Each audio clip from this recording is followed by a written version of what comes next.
Título: Arroz y gallo muerto. Autor: José María de Pereda.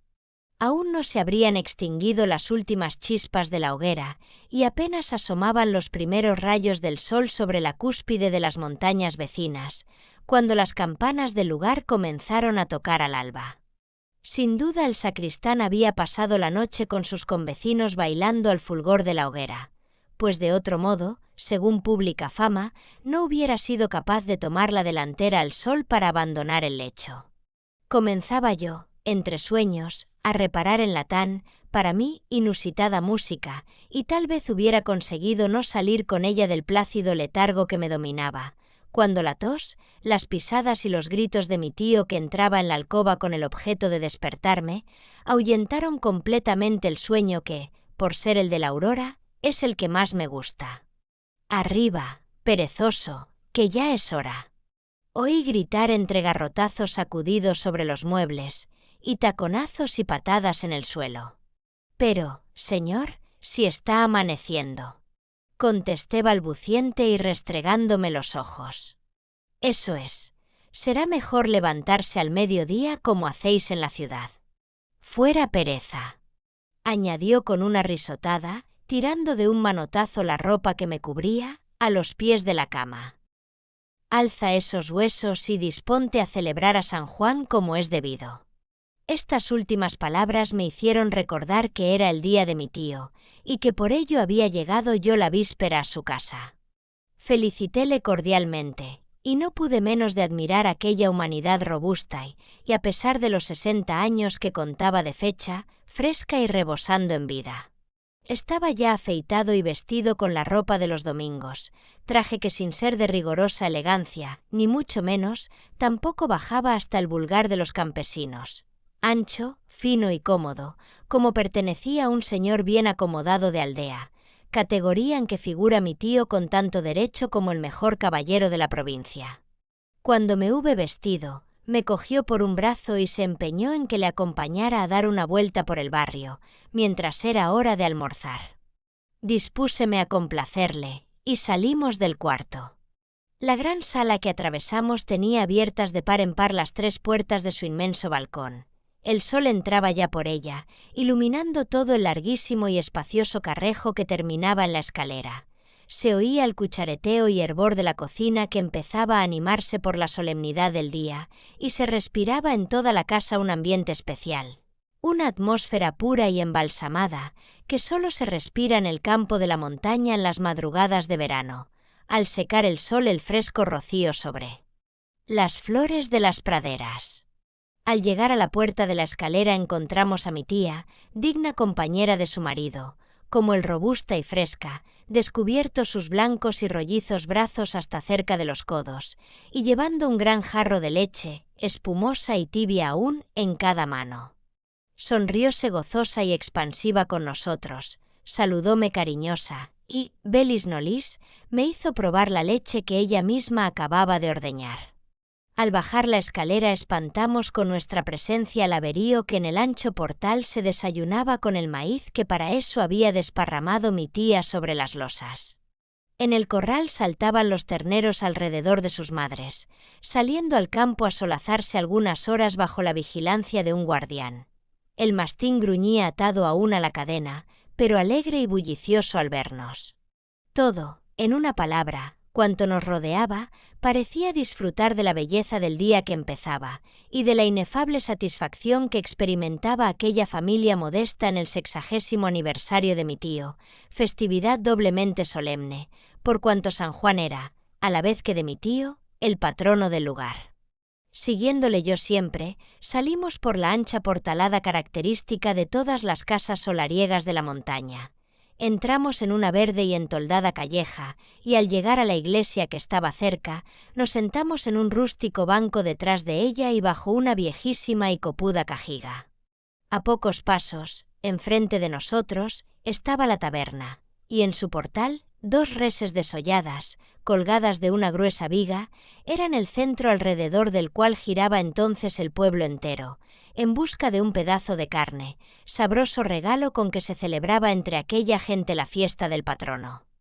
Mi tío se entretenía en contarme la vida y milagros de cada aldeano que pasaba por delante de nosotros, saludándonos humildísimamente, provisto ya de su miserable tajada, objeto de sus ahorros de un mes.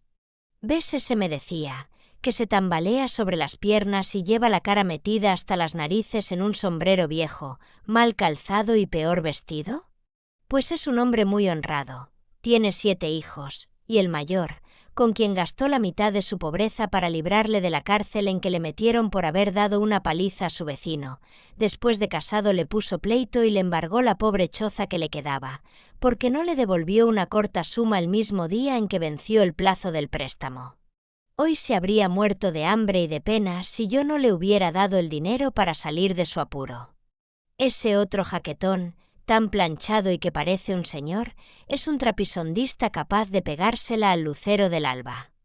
Repara bien en esa mujer que nos ha saludado con voz melosa y sin levantar los ojos del suelo, pues es una bribonaza, chismosa, enredadora y capaz de beberse a toda su casta.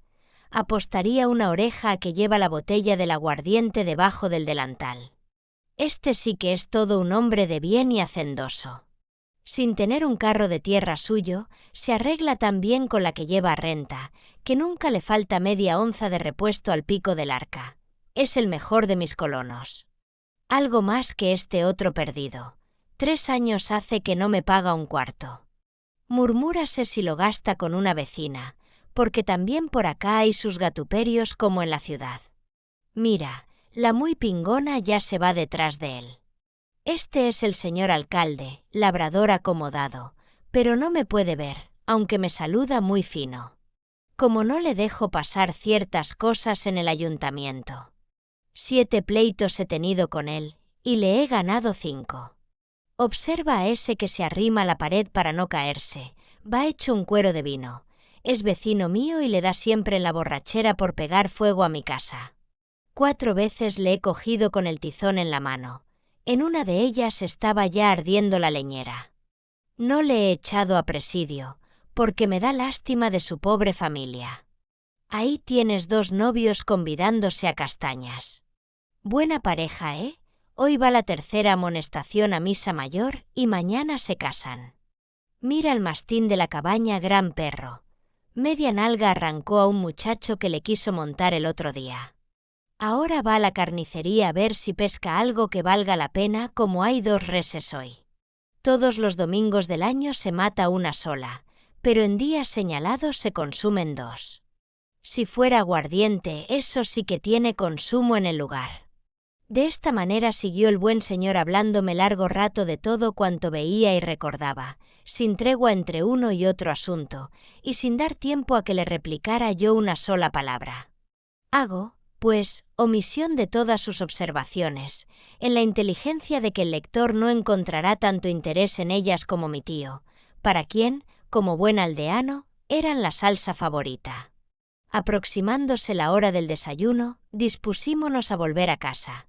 Mas antes quiso mi tío darse una vuelta por la iglesia, por si sus hijas habían vestido ya al santo. Conviene advertir que mi tío era mayordomo de San Juan, honra que venía, ave initio, vinculada en la familia, y corría de su cuenta alumbrarle todo el año, y vestirle, y adornarle en su festividad, y buscar y pagar predicador para este día. Mas todo esto se hacía con su cuenta y razón. No se crea que a este santo se le servía gratis et amore, solo por su bienaventuranza. San Juan era uno de los propietarios del lugar, registrado en los libros del ayuntamiento como otro vecino cualquiera. Tenía 2 prados de regadío, bastante buenos, que arrendados a un colono producían una renta anual de 200 reales, renta que cobraba su mayordomo, llevando en un libro especial una cuenta corriente con el santo.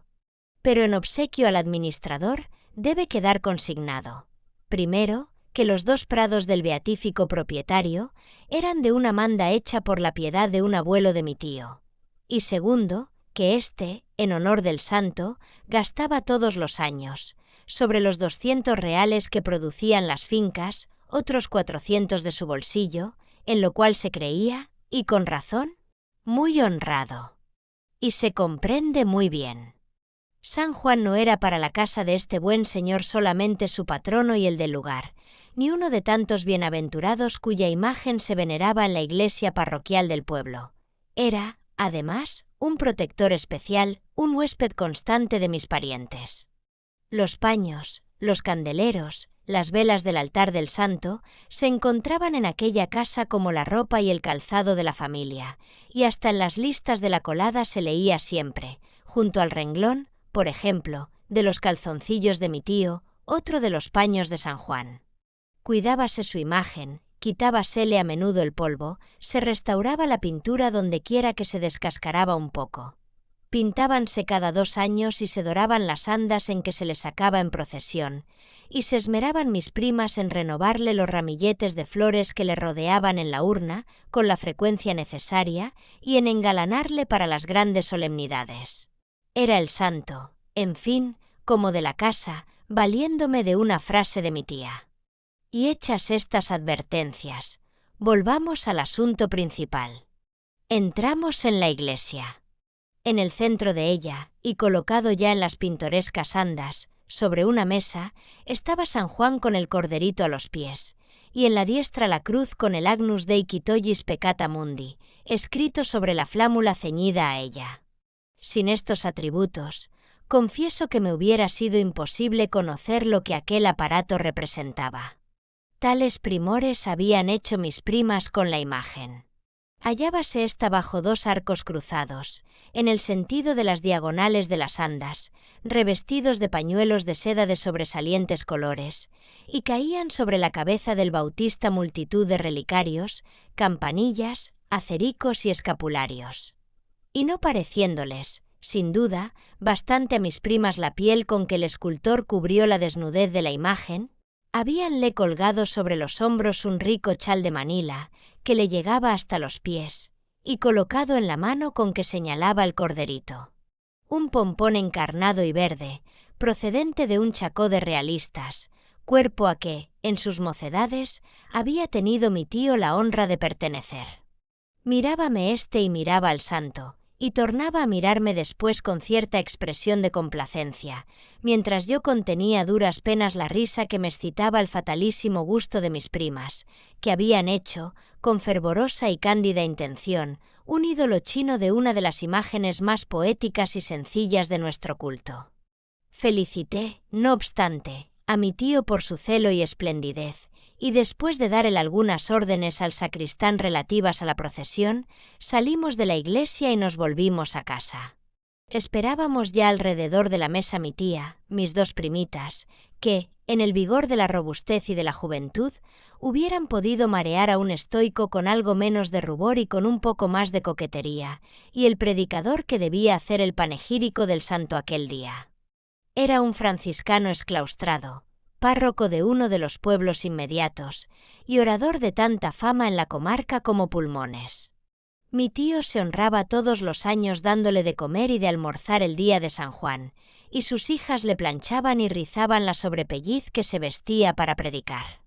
Pusiéronse encendidas como 2 pimientos mis primitas al tener que contestar a mi saludo, tendióme una gruesa, morena y áspera mano el exclaustrado, abrazando enseguida a mi tío, y todos, en grata compañía, nos sentamos a la mesa. Sirviéronnos, primeramente, chocolate al exclaustrado y a mí, pues la familia se despachó a su gusto con sendas cazuelas de sopas de leche. Y dije primeramente, porque el reverendo, después que con el último sorbo estrepitoso, infinito, sublime, tirado al pocillo, apuró cuanto en el hondo cangilón había, acometió a las sopas de leche, haciendo en ellas el solo tanto estrago como toda la familia junta. Después de la leche nos sirvieron vino blanco con bizcochos, prototipo en las aldeas de digestivos y confortantes, y cuyas virtudes se tienen en tanto, que lo mismo se administra este agasajo a un moribundo que en una boda. Por ello tuve, a mi pesar, que echarme al cuerpo mi ración correspondiente, pues desairarla era, a lo que vi, la mayor ofensa que podía hacerse a la rumbosa prodigalidad de mis tíos. Concluido el almuerzo, llegó la hora de ir a misa, y al acercarnos a la iglesia, fuimos acometidos por una comparsa de danzantes, bajo cuyos arcos tuvimos que pasar más de 2 veces. honor tributado exclusivamente a las notabilidades del pueblo, o mejor dicho, a todas las personas que podían dar algunas monedas de gratificación en cambio de tan señalado festejo. Antes de la misa se llevó en solemne procesión al santo alrededor de la iglesia, teniendo mi tío el honor, en compañía del alcalde y 2 regidores, de cargar con las andas. 2 mocetones, armados de escopetas, abrían la marcha haciendo fuego, y un ciego gaitero acompañaba con su ronco instrumento al señor cura en sus cánticos, a los que contestaba todo el pueblo, de vez en cuando, con un fervoroso ora pro nobis. Empezada la misa, no cesaron los tiros en el portal de la iglesia, y la gaita siguió tocando en el coro, acompañando los cantores entre los cuales estaba mi tío, que era una especialidad para echar la epístola. Tocó su turno al predicador, cuyo sermón era el gran acontecimiento del día. No diré que con muy brillantes formas, pero con un pulmón admirable, con palabras sencillas y con una doctrina pura y llena de paz y de consuelo, infundió tal entusiasmo en su auditorio, que, convertido cada oyente en un héroe, hubiera seguido al franciscano hasta la hoguera, jurando a Jesucristo y a San Juan. Líbreme Dios de no admirar tanto fervor. Ojalá tuviera cada aldea y en cada semana, por lo menos, un orador de aquel género, que conservara viva y consoladora en el pecho de los pobres aldeanos la fe de sus mayores. Con ella únicamente son posibles la paz y la ventura entre tantas privaciones y miserias. Los derechos políticos, la civilización autonómica, nunca producirán entre ellos más que envidias y escisiones, hambre y desesperación. Ser pobre y honrado es la mayor de las virtudes, y el pueblo, para ser virtuoso, necesita, antes que derechos y títulos pomposos que le ensoberbezcan, pan que le alimente y fe que le resigne al trabajo. La misa fue, pues, de lo más solemne que era posible en semejantes circunstancias, tan solemne que duró 2 horas. Mi cabeza, mi cuerpo entero, lo recordará toda la vida. Al llegar a casa, y después de felicitar sinceramente al exclaustrado por su discurso, lo cual no dejó de envanecerle un poquillo por la razón de gastar yo bigote y perilla y ser de la ciudad, nos sentamos alrededor de la mesa que ya estaba preparada, y empezó la comida, previo benedícite del franciscano. Nada de notable había en ella, lector, en cuanto a la calidad, que merezca participársete, pero preciso es que sepas que en cuanto a la cantidad, aquello tenía que ver.